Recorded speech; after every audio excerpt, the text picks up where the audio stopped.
ನಿಹತ್ಯ ಧಾರ್ತರಾಷ್ಟ್ರಾನ್ನಃ ಕಾ ಪ್ರೀತಿಃ ಸ್ಯಾತ್ ಜನಾರ್ದನ ಪಾಪಮೇವಾಶ್ರಯೇದಸ್ಮಾನ್ ಹತ್ವೈತಾನಾಥ ತಾಯಿನಃ.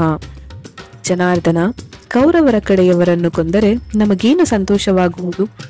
ಈ ಆತತಾಯಿಗಳನ್ನು ಕೊಂದರೆ ನಮಗೆ ಪಾಪವೇ ಬರುವುದು. ಅರ್ಜುನ ಇಲ್ಲಿ ಪಾಪದ ದೃಷ್ಟಿಯಿಂದ ಮಾತಾಡುವನು. ಗುರುಗಳು, ಹಿರಿಯರು, ಬ್ರಾಹ್ಮಣರು ಇವರನ್ನು ಕೊಂದರೆ ಪಾಪ ಬರುವುದೆಂದು ಸಾರುವುದು ನಮ್ಮ ಧರ್ಮ.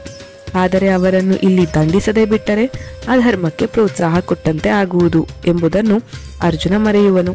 ಇಲ್ಲಿ ಕೌರವರು ಆತತಾಯಿಗಳು. ಆತತಾಯಿ ಎಂದರೆ ಮನೆಗೆ ಬೆಂಕಿ ಇಟ್ಟವರು, ವಿಷವನ್ನು ಹಾಕಿದವರು, ಶಸ್ತ್ರವನ್ನೆತ್ತಿ ಹೊಡೆಯುವುದಕ್ಕೆ ಬಂದಿರುವವರು, ಧನ, ಭೂಮಿ ಮತ್ತು ಹೆಂಡತಿ ಇವರುಗಳನ್ನು ಅಪಹರಿಸಿರುವವರು. ಕೌರವರು ಇದನ್ನೆಲ್ಲ ಮಾಡಿರುವರು. ಇವರನ್ನು ಶಿಕ್ಷಿಸದೆ ಹೋದರೆ ಪಾಪ, ಶಿಕ್ಷಿಸಿದರೆ ಪಾಪವಿಲ್ಲ.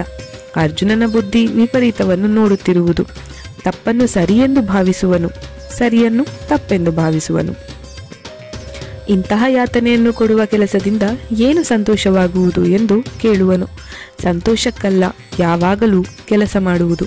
ಕರ್ತವ್ಯ ಪರಾಯಣತೆಯ ದೃಷ್ಟಿಯಿಂದ ಅದನ್ನು ಮಾಡಬೇಕು.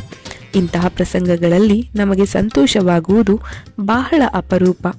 ನ್ಯಾಯಾಧಿಪತಿ ಕೋರ್ಟಿನಲ್ಲಿ ಕುಳಿತುಕೊಂಡು ಬೆಳಗಿನಿಂದ ಸಂಜೆಯವರೆಗೆ ಸಮಾಜ ಕಂಟಕರಾದ ಹಲವರಿಗೆ ದಂಡನೆಯನ್ನು ವಿಧಿಸುತ್ತಿರುವನು.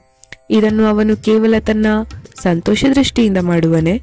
ಇದು ಸಮಾಜಕ್ಕೆ ನಾನು ಮಾಡಬೇಕಾಗಿರುವ ಕರ್ತವ್ಯ ಎಂದು ಮಾತ್ರ ಮಾಡಲು ಸಾಧ್ಯ. ನಮ್ಮ ವೈಯಕ್ತಿಕ ಸುಖ ಸಂತೋಷವನ್ನು ಸಾರ್ವಜನಿಕ ಸುಖಕ್ಕಾಗಿ ಬದಿಗೊಡ್ಡಬೇಕು. ಕ್ಷತ್ರಿಯ ಇದಕ್ಕಾಗಿ ತರಬೇತನ್ನು ತೆಗೆದುಕೊಂಡಿರುವನು. ಅರ್ಜುನ ಇದನ್ನು ಮರೆತಿರುವನು.